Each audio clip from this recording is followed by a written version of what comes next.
Everyone, सरल academy में आपका स्वागत है। उम्मीद करती हूँ आप सबकी पढ़ाई बहुत अच्छी चल रही है और आप सभी बहुत अच्छे से अपनी बायोलॉजी की प्रैक्टिस कंटिन्यू कर रहे हैं। तो उसी सीरीज में आज हम आपके लिए बहुत इंपॉर्टेंट क्वेश्चंस लेके आए हैं बेटा, जो कि मिसलेनियस होंगे लगभग सारे चैप्टर से। तो मैं शुरू के कुछ चैप्टर से आपके लिए कवर कर चुकी हूँ आज के सुबह के वीडियो में, लेकिन अब जो हम वीडियो लेके आए हैं इसमें आखिरी से हमने उठाया है और जो थोड़े से टफ टॉपिक हैं जिसमें बच्चों को दिक्कत होती है, साथ ही साथ जिनसे वन लाइनर फैक्ट बन सकते हैं, उनको हमने कवर करने की कोशिश की है। तो आखिरी तक कंटिन्यू बने रहिएगा। आपने फिजिक्स में देखा है काफी क्वेश्चन आए हैं, तो एक बार भरोसा करके देखो। अब हम कुछ अलग से कुछ एक्स्ट्रा ऑर्डिनरी नहीं पढ़ाते, लेकिन एक्सपेक्टेड क्वेश्चन आपके लिए लेकर आते हैं ताकि आपको थोड़ी सी हेल्प मिल जाए। तो चलिए स्टार्ट करते हैं। मानव कल्याण में सूक्ष्म जीव जो चैप्टर है, इसे एक क्वेश्चन है बेटा कि कुछ सूक्ष्म जीवों के नाम, उनसे प्राप्त कौन सी मेडिसिन की जाती है और उन मेडिसिन का उपयोग क्या है। आपको ये एक साथ समझना है ताकि इससे अगर ऑब्जेक्टिव टाइप भी बने तो आपको समझ में आ जाए। ठीक है, तो कुछ नाम आपके सामने हैं, जैसे कि एक सूक्ष्म जीव है जिसका नाम है स्ट्रेप्टोकोकस प्रजाति का सूक्ष्म जीव। इस स्ट्रेप्टोकोकस प्रजाति के सूक्ष्म जीव से जो मेडिसिन प्राप्त होती है बेटा, उसका नाम है स्ट्रेप्टोकाइनेस। आपको याद करना पड़ेगा। अगर ऑब्जेक्टिव टाइप में पूछ लिया कि स्ट्रेप्टोकोकस प्रजाति के सूक्ष्म जीव से खालिस्तान मेडिसिन प्राप्त की जाती है या खालिस्तान एंजाइम प्राप्त किया जाता है, तो उसका नाम होगा क्या? स्ट्रेप्टोकाइनेस। एज वर्ड आया है, मतलब ये एक प्रकार का एंजाइम होगा। आगे अगर हम इसकी औषधीय महत्व की बात करें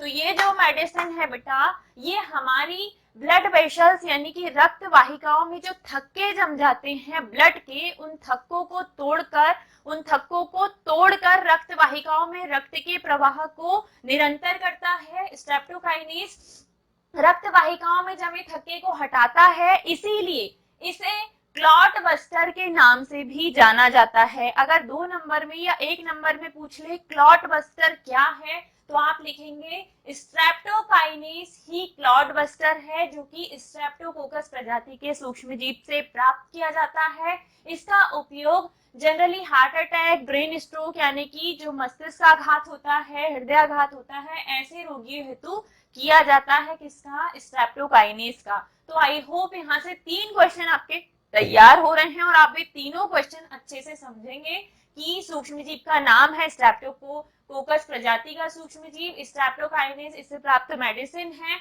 उपयोग इसका रक्त वाहिकाओं में जमे थक्के को हटाने के लिए किया जाता है और इसीलिए इसे क्लॉट बस्टर कहते हैं। साथ ही साथ इसका उपयोग हार्ट अटैक और ब्रेन स्ट्रोक जैसे जो मरीज हैं उनके लिए ये उपयोगी है। दूसरा जो सूक्ष्म जीव है बेटा माइक्रो ऑर्गेनिज्म, उसका नाम है मोनेस्कस परप्यूरियस। मोनेस्कस परप्यूरियस, इसका उपयोग इससे प्राप्त मेडिसिन है स्टेटिन।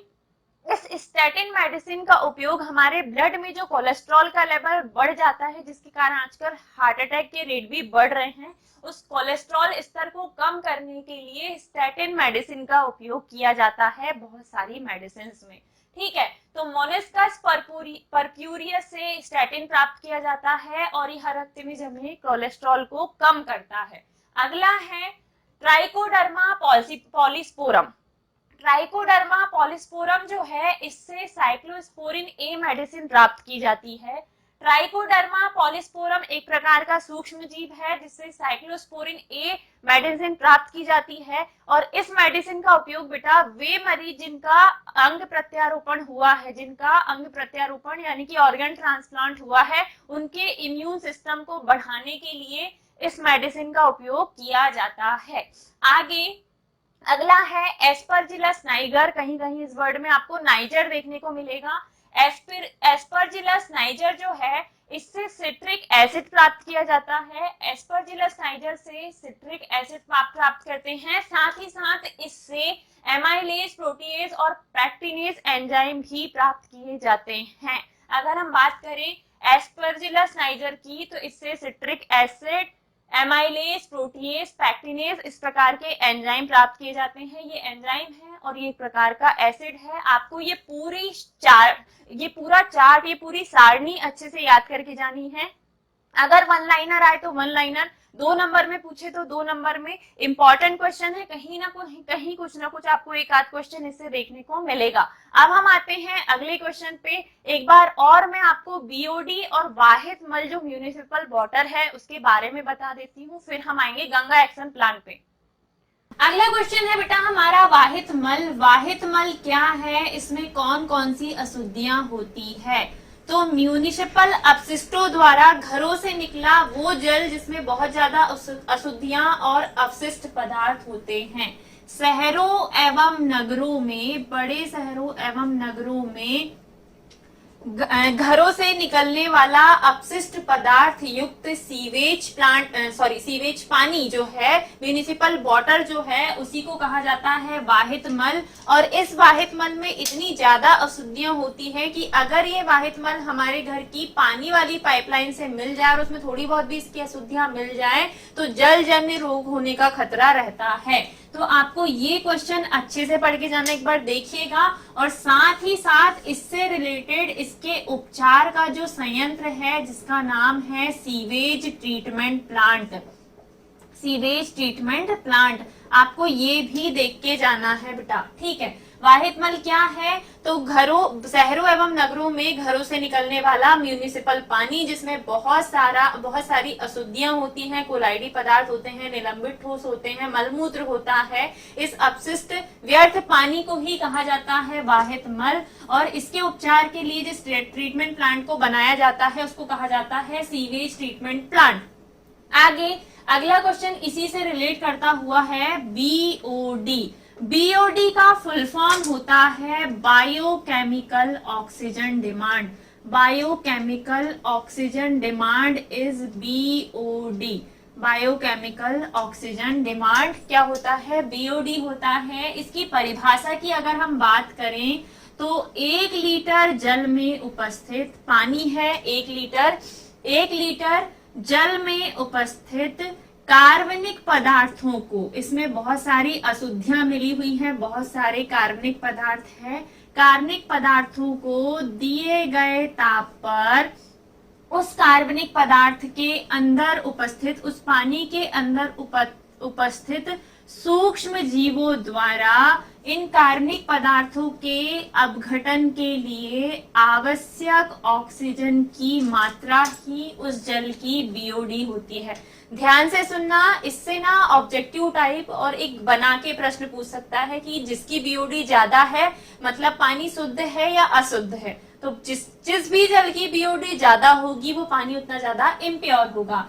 1 लीटर जल में उपस्थित कार्बनिक पदार्थ युक्त जल को दिए गए ताप पर, क्या देना है, ताप देकर गर्म करना है, सूक्ष्म जीवों द्वारा कार्बनिक पदार्थ के अपघटन के लिए आवश्यक ऑक्सीजन की मात्रा उसकी बीओडी होती है।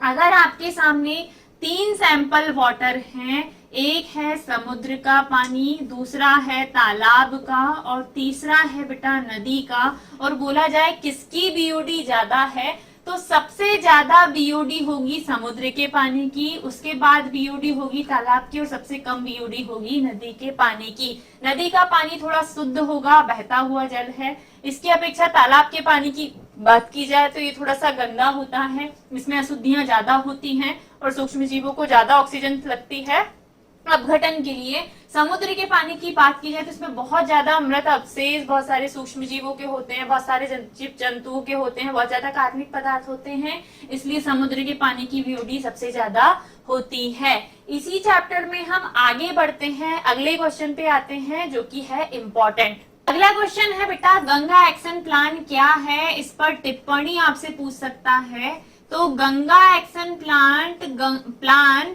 गंगा नदी के शुद्धिकरण के लिए बनाया गया केंद्र सरकार के द्वारा 1986 में। गंगा नदी में बहुत ज्यादा इम्प्योरिटीज हो गई थी और उसके शुद्धिकरण के लिए 1986 में केंद्र सरकार के द्वारा एक प्रोग्राम चलाया गया और इस प्रोग्राम का नाम था गंगा एक्शन प्लान।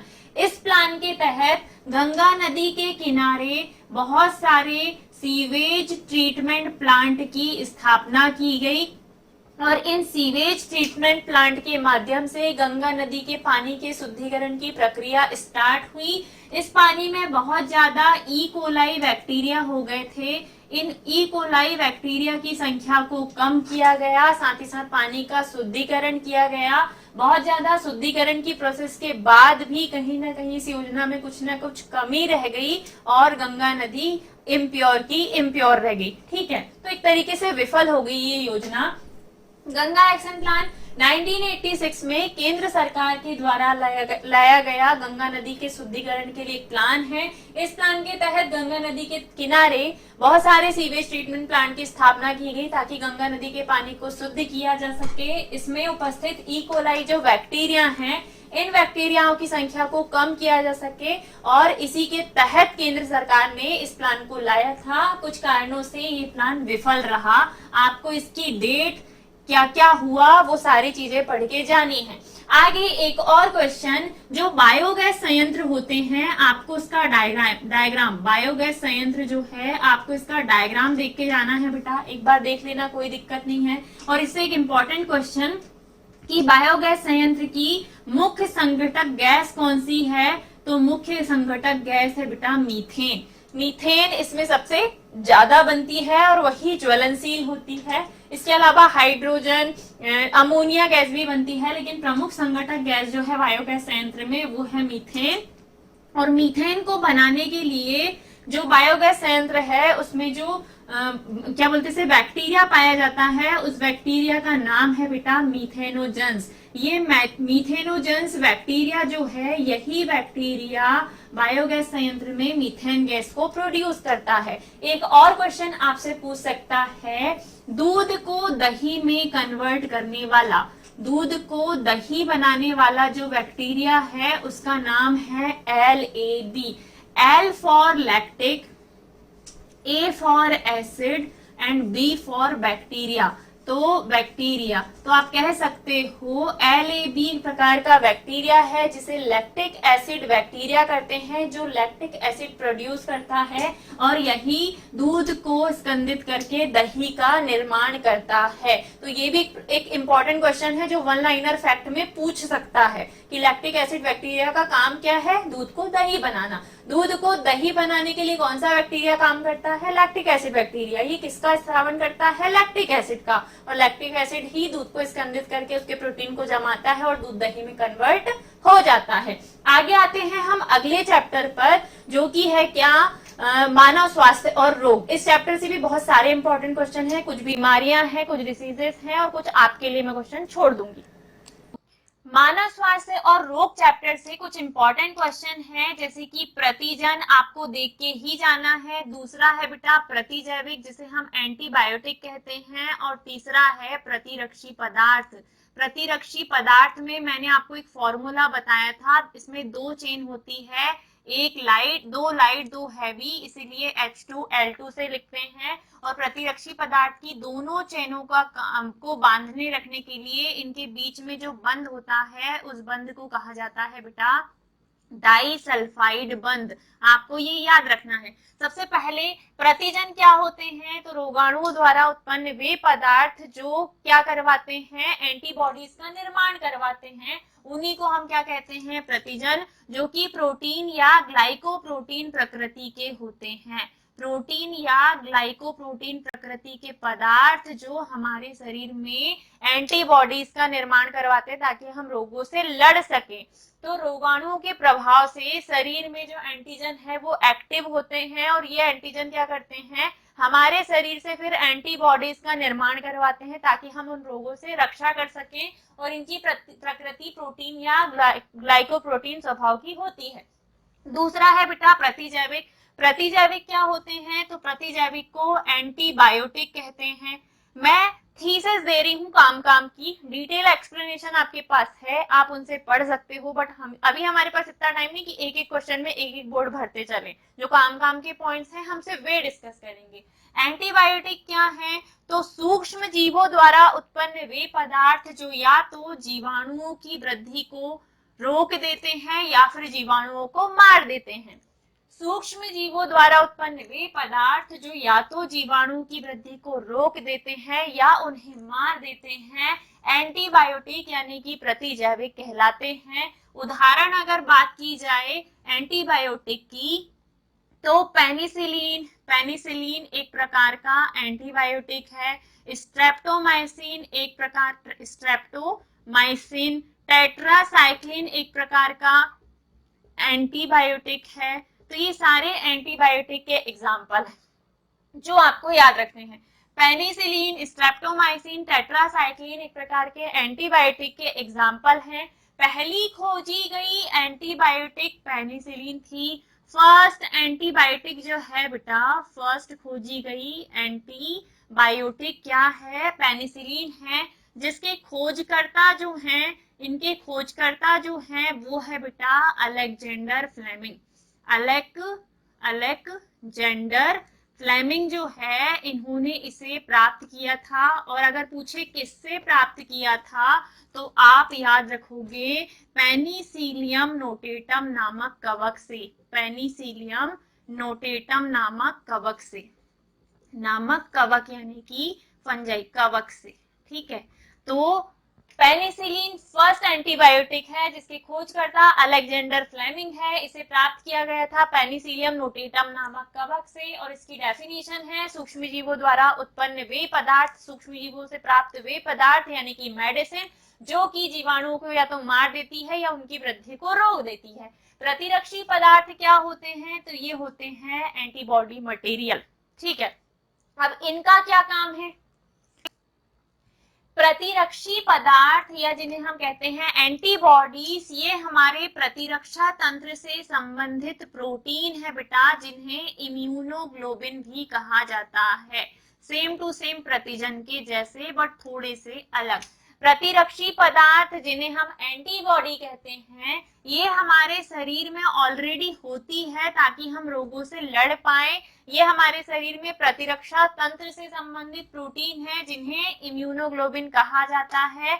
इनमें 4 पॉलीपेप्टाइड श्रृंखलाएं होती हैं, 4 पॉलीपेप्टाइड श्रृंखलाएं होती हैं जो आपस में डाइसल्फाइड बंध के द्वारा बंधी होती है। प्रतिरक्षी पदार्थ में 4 पॉलीपेप्टाइड श्रृंखलाएं होती हैं जो कि क्या बोलते इससे डाइसल्फाइड बंध के द्वारा बंधी होती है। और इन चेन को कहा जाता है, जो बड़ी चेन होती है उसे कहा जाता है बेटा क्या बोलते इससे हैवी चेन, इसे कहा जाता है हैवी चेन। और जो छोटी चेन होती है उसे कहा जाता है लाइट चेन। लाइट चेन और हैवी चेन दोनों की संख्या 2-2 होती है, इसीलिए इसे H2L2 के नाम से जाना जाता है। इन चारों चेनों में 2 पॉलीपेप्टाइड चेनों को आपस में डाइसल्फाइड बंध बांध के रखना है, इधर भी डाइसल्फाइड बंध बांध के रखता है और ये हमें हमारे इम्यून सिस्टम को स्ट्रांग बनाती है ताकि हम बहुत सारे रोगों से लड़ सकें। अब हम आते हैं बहुत सारी बीमारियों पे, जिनमें से पहली एक इम्पॉर्टेंट बीमारी है एड्स। एड्स की अगर हम बात करें तो एड्स बीमारी होती है HIV वायरस के कारण, सभी को पता है। इसके साथ साथ आप कैंसर को भी पढ़ के जाओगे, ठीक है, कैंसर भी आपको पढ़ के जाना है। एड्स का फुल फॉर्म अगर आपसे पूछ ले तो सबको पता होगा acquired immuno deficiency syndrome, acquired immuno deficiency syndrome AIDS का फुल फॉर्म है।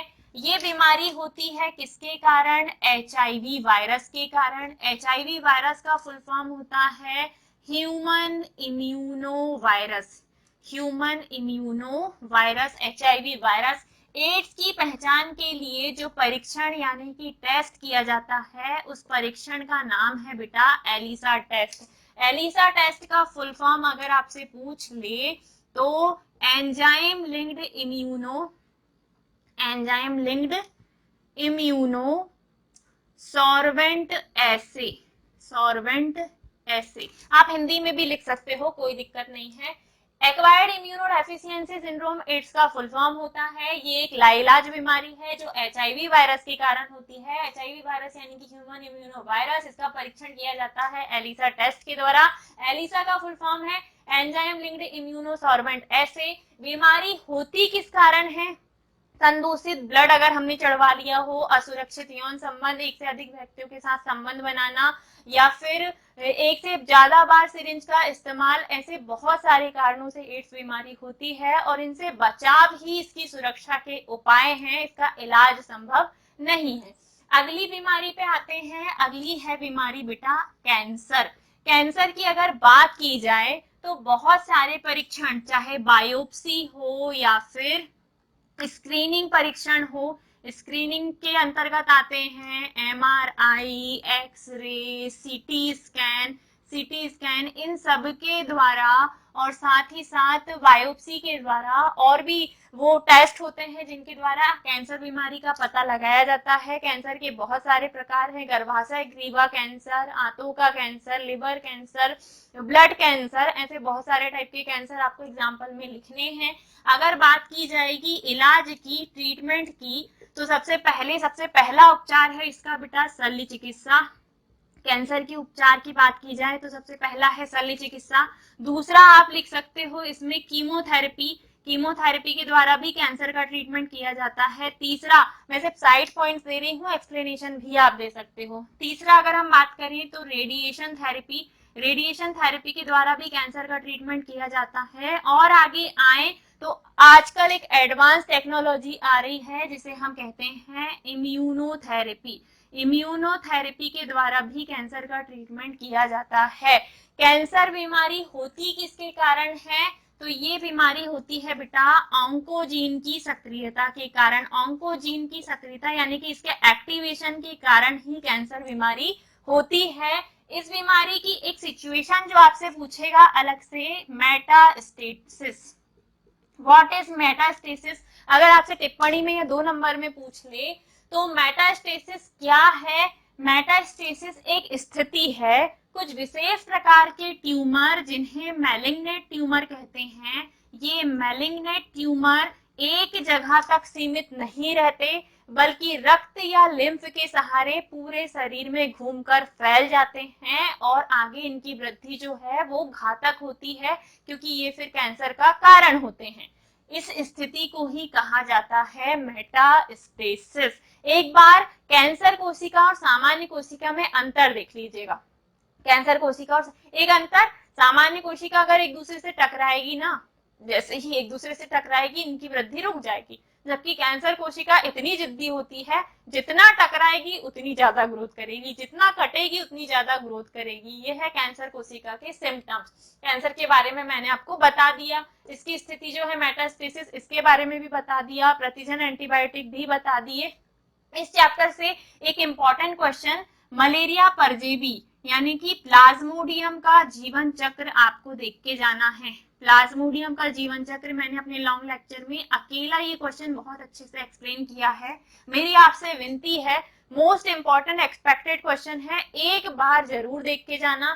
साथ ही साथ कुछ बीमारी जैसे कि टाइफाइड, टाइफाइड किसके कारण होता है? टाइफाइड बीमारी किसके कारण होती है? ये होती है साल्मोनेला टाइफी के कारण।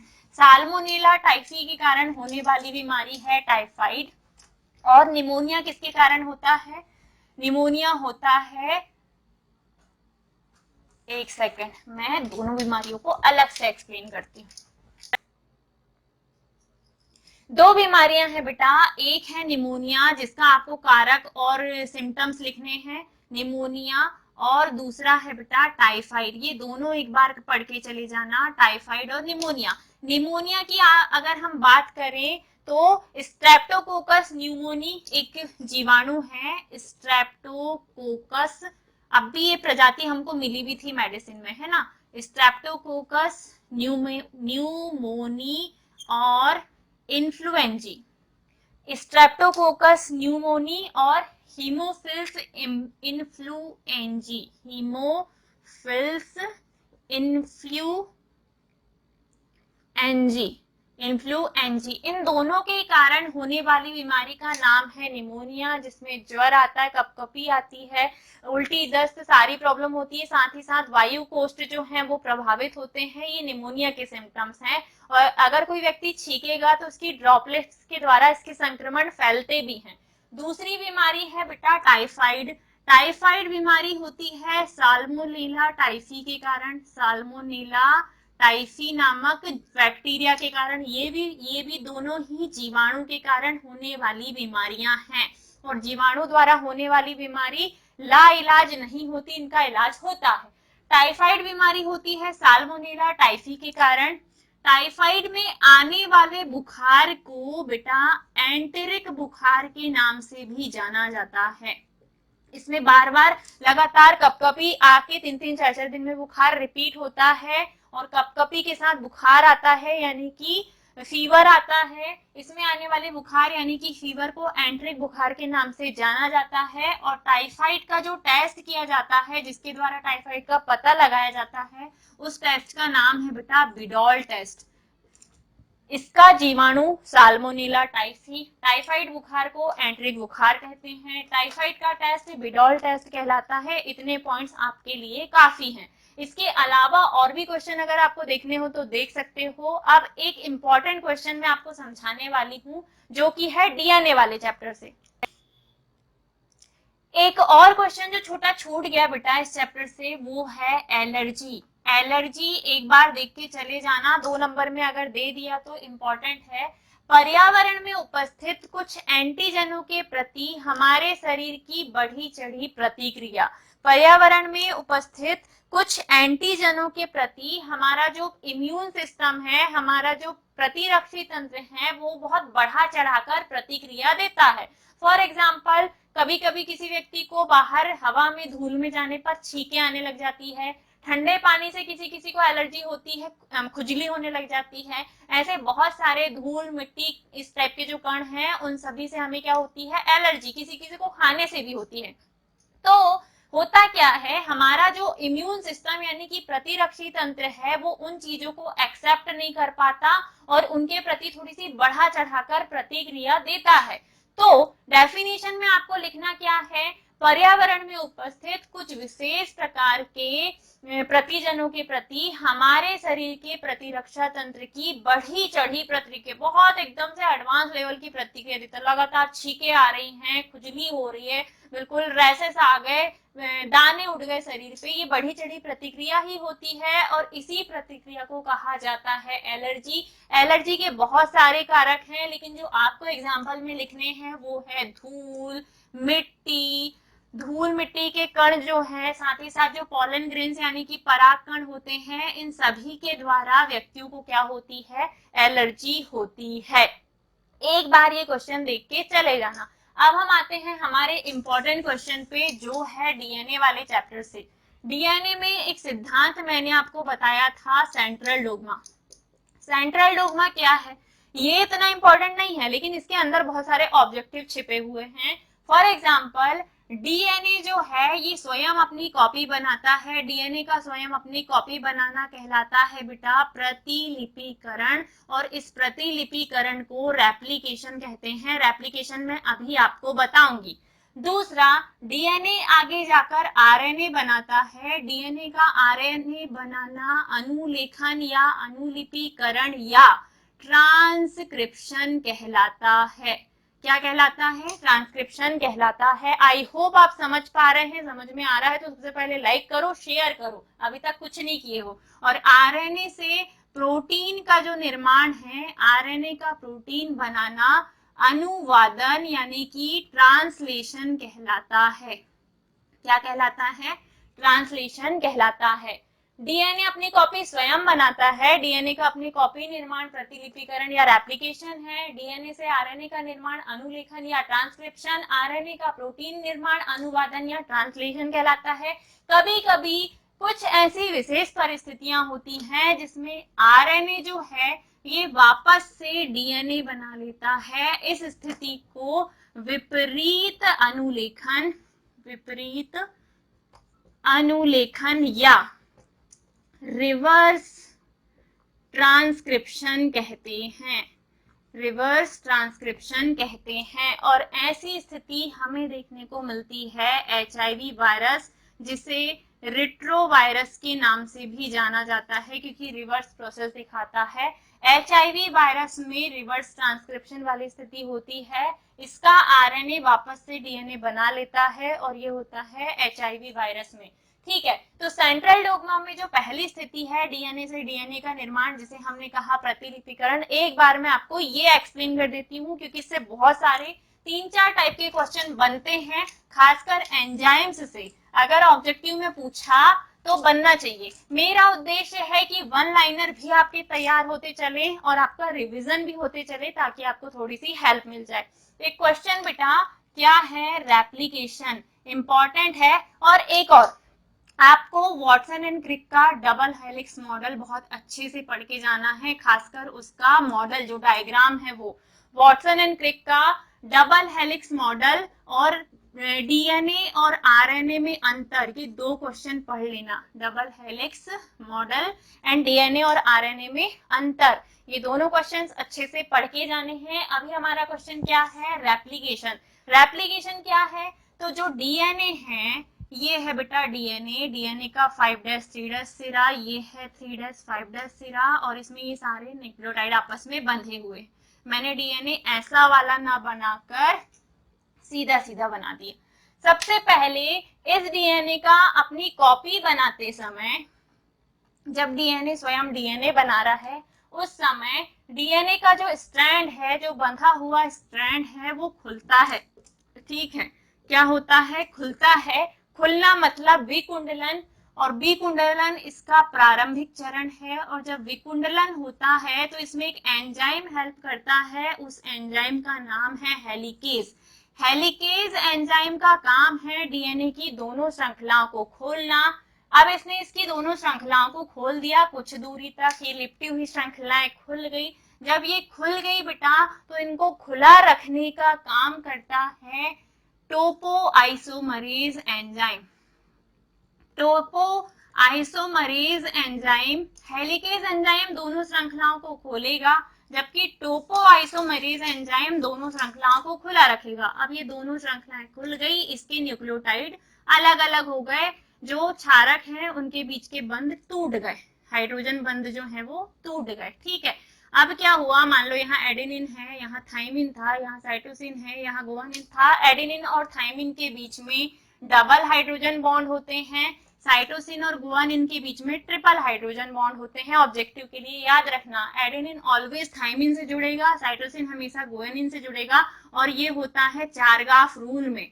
चारगाफ रूल बोलता है कि एडेनिन की संख्या थाइमिन के बराबर होती है, साइटोसिन की संख्या गुआनिन के बराबर होती है, एडेनिन साइटोसिन का योग थाइमिन गुआनिन का योग एक दूसरे के बराबर होता है। चारगाफ रूल है ये, इससे अगर न्यूमेरिकल आए तो बन जाना चाहिए। अब देखो, टोपोआइसोमरेज ने दोनों श्रृंखलाओं को खुला रख दिया। अब हमारा काम चालू हुआ, ये 5' सिरा था, इसमें लाके डाल दिए जाते हैं आरएनए के प्राइमर, आरएनए के छोटे छोटे खंड, जो 5' दिशा में जोड़ना चालू होते हैं, और लगातार यहाँ पर प्राइमर न्यूक्लियोटाइडों को जोड़ते चले जाते हैं। और ये जो 5' स्ट्रैंड है, इसमें 5' दिशा में नवीन श्रृंखला का निर्माण चालू हो जाता है। इसे कहा जाता है बेटा सतत श्रृंखला या लीडिंग स्ट्रैंड। क्या कहते हैं, सतत श्रृंखला या लीडिंग स्ट्रैंड।